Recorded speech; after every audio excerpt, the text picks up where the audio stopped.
Ya, assalamualaikum warahmatullahi wabarakatuh. Selamat malam ya, karena di sini lagi malam seperti biasa, cuman ini suasananya lagi hujan ya. Jadi hanya sedikit eh, penjelasan saja atau sedikit tambahan ya.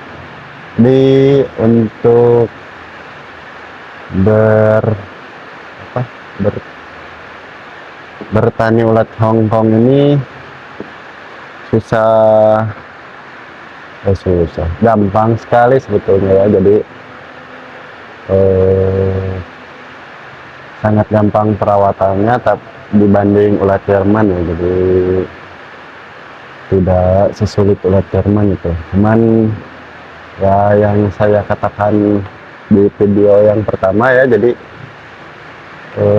modalnya nggak membutuhkan modal yang nggak sedikit gitu kan. Jadi kemarin kan sudah hitung-hitungan sekitar 45 sampai 55 jutaan. Jadi untuk kuantitas ini kuantitas hasil yang minim, jadi hasil minimal untuk memenuhi kebutuhan sehari-hari ya di zaman sekarang lah. Di anggapannya ini keuntungannya, kalau untung biasanya ini 500.000 per minggu atau per angkatan ya, per pemijahan. Kalau misalkan pemijahan 10 hari ya berarti gajiannya 10 hari 500.000. Nah, ini udah terbilang cukup bisa berputar ya, jadi panen ke panen, cuman nggak bisa nunggu dilama-lamain panen. Jadi waktunya panen harus langsung diangkat. Jadi ini box kuantitas yang kecil 800 sama yang besar 500 ini tuh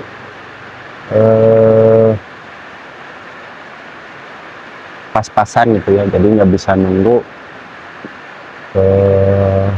untuk adiknya nanti besar, nggak bisa, jadi harus langsung dikeluarin ya kalau misalkan udah waktunya panen. Jadi otomatis boxnya langsung diisi lagi. Nah, untuk apa namanya,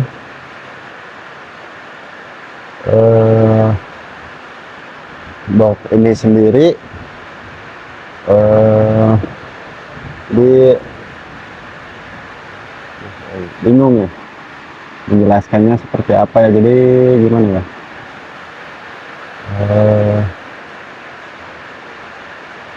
ya ini kuantitas ini cuman hanya bisa panen untuk 1 kuintal ya. Jadi penjelasan dari video sebelumnya kan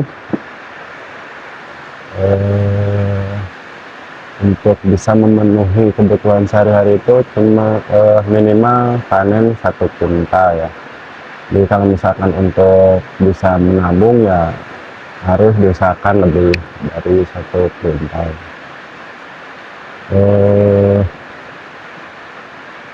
Di ulat Hongkong sendiri itu ada ruginya kan, kemarin saya janji mau bahas ada ruginya, kok bisa rugi. Nah, kita bahas kembali ke teman-teman yang sudah pernah saya tanyain ya di grup-grup ulat Hongkong. Jadi katanya lagi parah-parahnya itu ulat Hongkong bisa mencapai 12.000 per kilo dijual ke bakul ya. Jadi modal sendiri kan per box itu untuk menghasilkan 2,5 kilo itu habis purnya itu 4 kilo ya. 4 kilo kalau misalkan dikali 10.000 itu 10.000 pur apa ya pur biasa. Ini kalau misalkan pur bagus aja per 511 dihitungnya 11.000 ya, jadi modalnya 44.000. dan misalkan di hasil panennya 2,5 kilo 12.000 berarti kali 2 24 yang setengah kilonya 6.000, 24 tambah 6.000 cuman 30.000 ya, nggak balik modal, berarti kita minus sekitar berapa, 30 44 14.000 ya, minus 14.000, belum ongkos itu yang nggak kehitung, itu udah minus 14.000, itu udah dihitung apa sih bersihnya ya, yang pasti jadi rugi yang pasti dipakan. Jadi kalau misalkan rugi lain-lainnya udah nggak kehitung ya, seperti tenaga, terus waktu, terus bensin, kan harus ngambilin pakannya itu kan mungkin pakai kendaraan ya, jadi harus pakai bensin. Jadi untuk teman-teman sekalian yang mau atau yang keburu tertarik ya sebelum melihat video ini ya, jadi perhitungannya seperti itu ya. Jadi kalian itu harus, kalau misalkan udah terlanjur atau misalkan masih nanggung, misalkan kita udah bikin 200 kotak, kalau misalkan lihat video ini silahkan dipikir-pikir terlebih dahulu, karena sayang waktu, sayang uang kalian, kecuali kalian sungguh-sungguh ingin berkecimpung di dunia ulat tongkong ini. Jadi siap rugi siap untung, jangan siap untungnya aja gitu kan. Nah, jadi untuk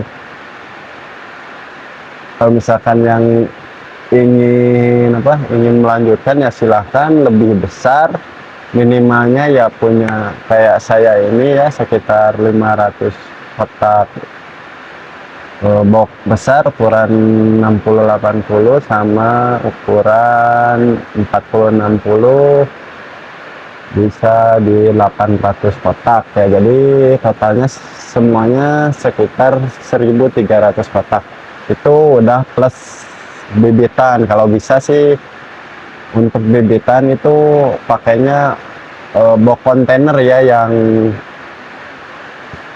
yang tebal-tebal itu. Nah, itu biasanya untuk penjagaan hama ulat balap ya. Itu jadi pas ulat balap itu pas lagi pembibitan biasanya keserangnya paling banyak ketimbang pas lagi pembesaran. Jadi pas pembesaran itu biasanya dari sisa-sisa pas lagi pembibitan. Jadi kalau misalkan pembibitan bersih, ulat balap bersih dari ulat balap, pas lagi pemijahan, nah biasanya keanakan juga bersih-bersih gitu kan semuanya. Nah, jadi untuk teman-teman sekalian sebelum atau udah terlanjur, kalau misalkan belum ya syukur-syukur belum ya, jadi bisa dipertimbangkan video saya ini. Jadi bukan menakut-nakuti, tapi kalau misalkan tidak percaya silahkan coba sendiri, karena ini pengalaman pribadi saya. Sama ditanya-tanya juga yang kenapa dijual kan 300 blok 500 blok, itu alasannya hampir sama, tapi kadang-kadang ada yang menutupi atau ya ditutup-tutupi alasan sebetulnya karena mungkin takut boxnya nggak laku atau gimana. Kadang kan kebanyakan mau pindahan inilah gitu ya. Nah, kalau menurut pribadi saya itu tidak cukup ya, tidak bisa menutupi kebutuhan sehari-hari. Jadi itu tuh kuantitas nanggung ya, jadi menutupi kebutuhan sehari-hari tidak, tapi berpenghasilan gitu kan ya. Kalau misalkan teman-teman sekalian belum pada punya keluarga, kalau misalkan udah punya keluarga itu udah, kalau bahasa Sundanya piomongan hungkul itu kan. Nah, jadi gitu ya. Untuk teman-teman kalau misalkan ingin berkecimpung ya minimal punya modal sekian.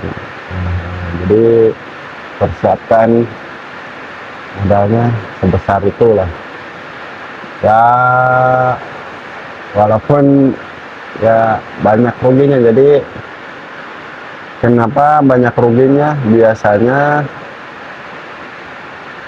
harga murahnya itu lebih lama ketimbang harga mahalnya.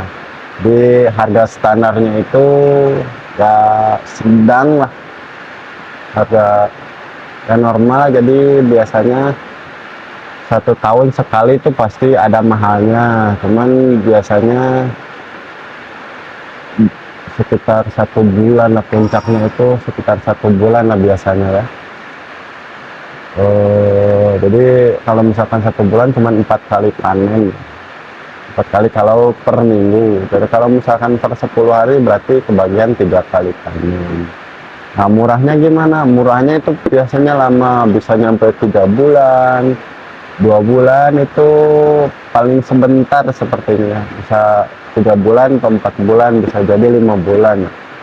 Jadi 5 bulan murah, 3 bulan 4 bulan naik, 2 bulan sisanya atau 1 bulan sisanya biasanya berada di puncak ya. Nah jadi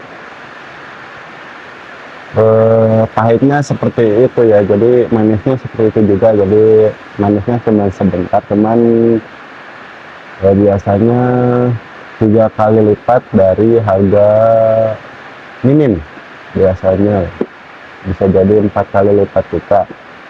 Nah terakhir saya itu di tahun 2024 ulet paling mahalnya itu 68.000, ada yang beli pernah 70.000 ya, tapi cuma sekali. Nah kalau murahnya ya bisa ditanyain aja panen Desember 2024 berapa. Pas lagi hujan, ini posisi lagi hujan ya, 2024 bulan Desember, September, Oktober, September. Ya pokoknya berber ini ulet lagi kacau lah, lagi gencar-gencar sama harga murah ya. Banyak ini ya. Jadi itu hanya sekedar pembahasan tentang modal ya. Nah terus selanjutnya untuk mental, kalau mental bisa dipertahan, itu tergantung jiwa masing-masing. Terus yang terakhir pemasaran nih, sebetulnya ini yang paling penting itu di sini ya. Di pemasaran ini berkaitannya sama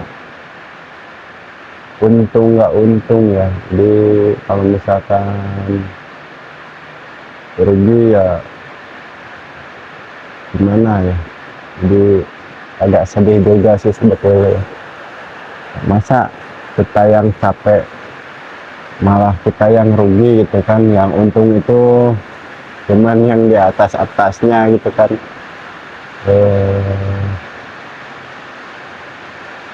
Ini sebetulnya pemasaran ini kurang seimbang. Jadi petani itu ada yang dirugikannya. Jadi petani itu nggak selalu untung. Kalau misalkan bakul atau kiosan itu untung sih untung. Kadang kalau dibilang rugi itu terbilang jarang mungkin ya. Karena tahu saya itu kalau misalkan beli dari petani 15.000, pas lagi petani rugi, mereka itu kalau dari Jawa Timur ya sampai ke Bandung, Jawa Barat ini biasanya sampai Bandung itu 23.000. Kalau misalkan mereka kirim ke sini 8 kintal ya, 8 kintal berarti perhitungannya itu, anggap misalkan mereka itu ngambil untung 3.000, 3.000 berarti ke sini 20, misalkan 23.000 atau 22.000 ya, berarti estimasinya itu jualnya 7.000 dipotong 4, potong 3.000 ya, berarti sisa 4.000. Nah 4.000 ini kan masih dalam bentuk keuntungan. Nah 4.000 ini biasanya diakumulasikan kepada ongkir. Jadi mereka itu dari 8 kintal biasanya dapat untung 3.000 kali 800 kilo ya, 3 kali 8 3.200.000, masih untung ya, karena 3.000.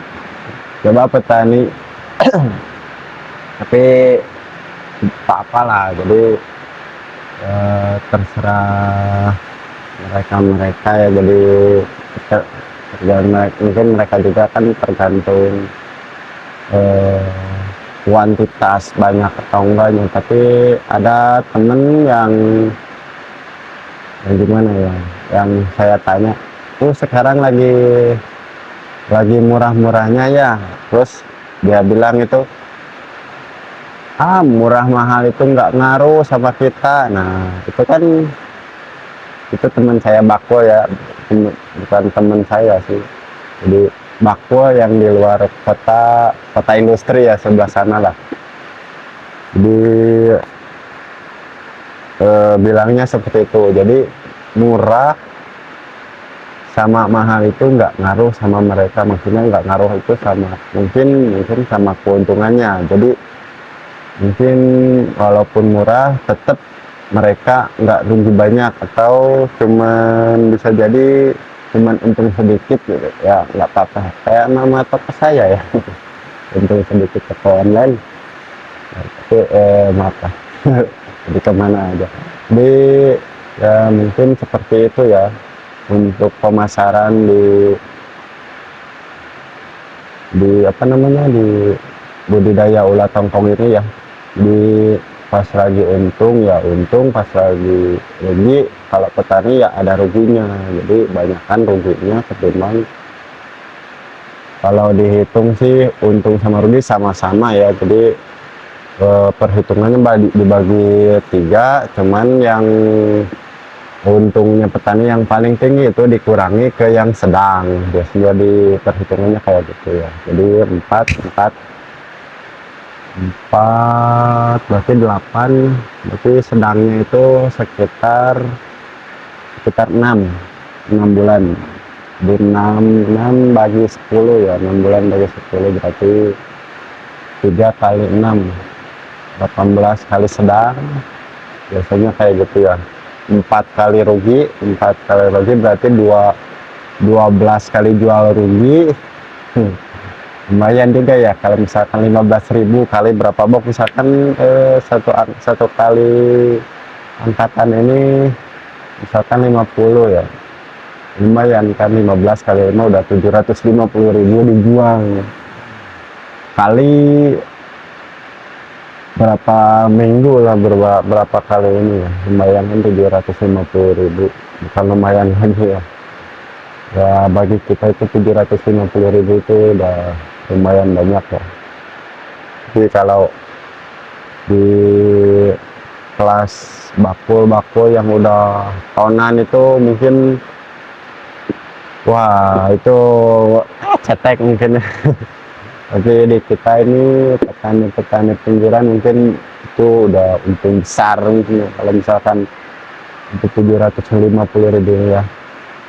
Jadi mungkin itu aja ya, jadi hanya sekilas dulu aja ini. Jadi video pertama sama video kedua ini belum saya fokuskan ke cara saya memelihara ulat tongkong ini ya. Jadi saya pribadi ini bocoran aja ya, saya pribadi ini biasanya panen ulat sedang kecil ke sedang ya, jadi bukan sedang ke besar.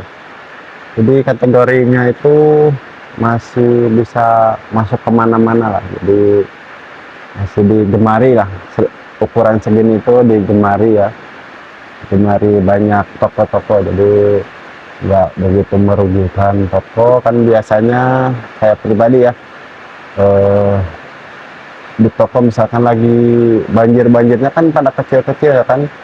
Nah, kadang pembeli itu kalau misalkan ke kiosan itu nggak mau lah, kecil-kecil banget kayak ulat kandang, mending ulat kandang aja nggak panas misalkan. Nah, ada yang kayak gitu, ada yang buat berapa lah gitu kan, ada yang mau gede. Kalau kecil sedang itu, yang sedangnya itu bisa dipakai mancing juga. Jadi kalau misalkan orang yang belinya untuk mancing bisa dipakai mancing. Nah, jadi ukuran segini itu udah pas lah, bisa kesana kemari gitu kan. Nah, untuk pemasaran di toko, jadi balik lagi ke pemasaran kita ya.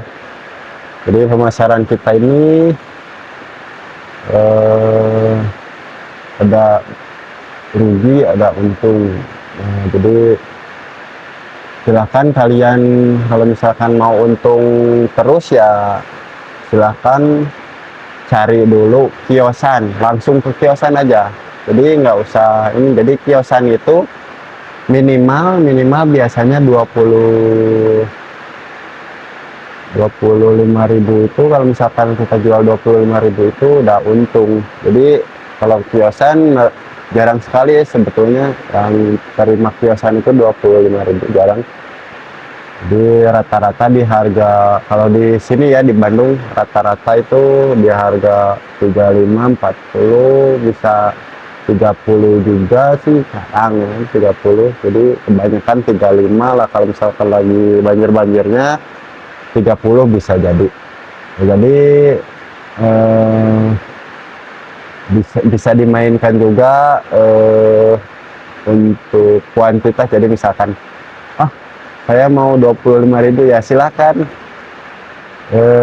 jual, tapi biasanya per kuantitas ya. Kuantitasnya misalkan 5 kilo, sekali ngambil 5 kilo ya boleh lah gitu kan, lumayan ya.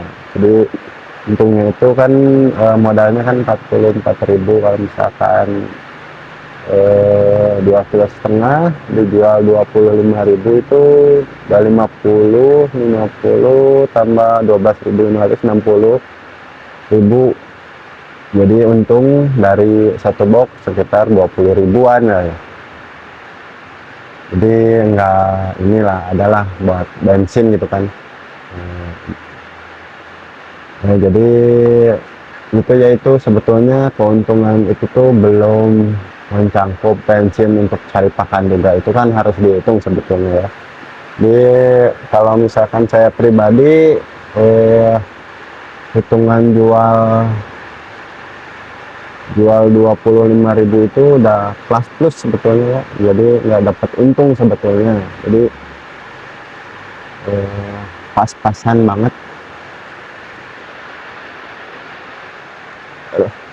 Banyak